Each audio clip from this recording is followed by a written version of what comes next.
La finale de la CAN féminine 2024 opposera deux formations aux trajectoires différentes, mais aux ambitions égales. Le Nigeria, fort de son impressionnante collection de 9 trophées continentaux, veut réaffirmer sa suprématie après avoir manqué la finale en 2022. En face, le Maroc, poussé par son public et fort d'une nouvelle génération portée par Sakina Ouzraoui, vise un premier sacre historique après une montée en puissance confirmée par sa présence au Mondial 2023 et sa finale en 2022.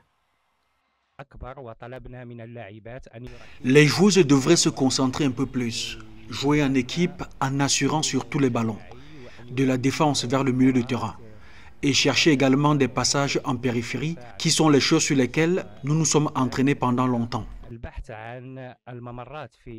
Ce choc a aussi des allures de revanche.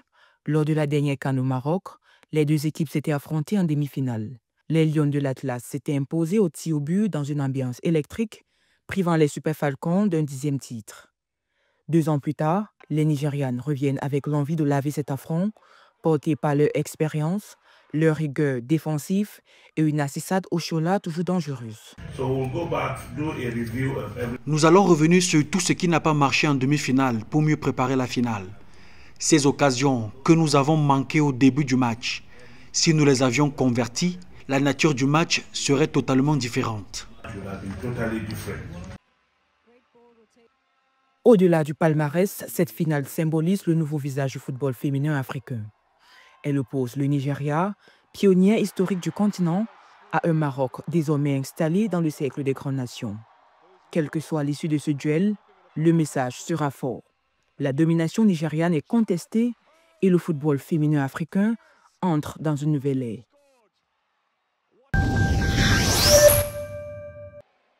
Le Maroc réalise un parcours remarquable dans cette compétition, porté par une organisation tactique rigoureuse.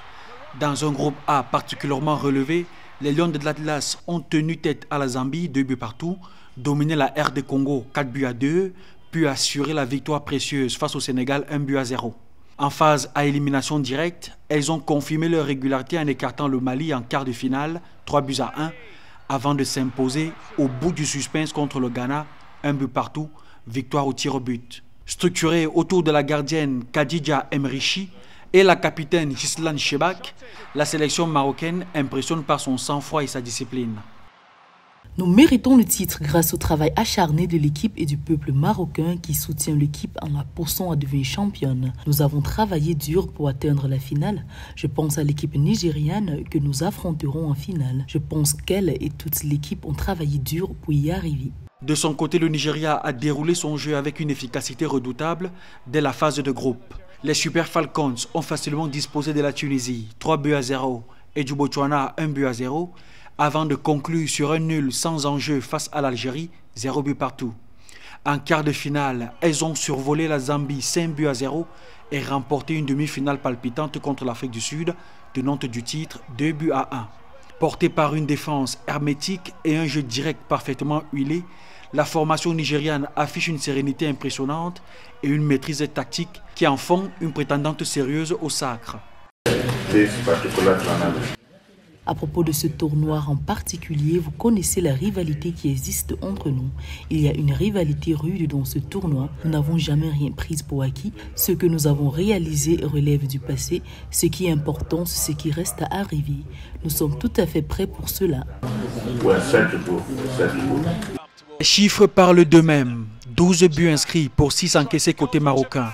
11 réalisations pour un seul but concédé côté nigérian, avec 4 clean sheets à la clé. Si le Maroc séduit par son jeu collectif et ses transitions défensives rapides, il faudra corriger certaines failles défensives. Le Nigeria, quant à lui, impressionne par son équilibre et sa rigueur dans les deux surfaces. La finale s'annonce donc comme un duel tactique et physique de haut niveau, où chaque détail pourrait faire basculer la rencontre.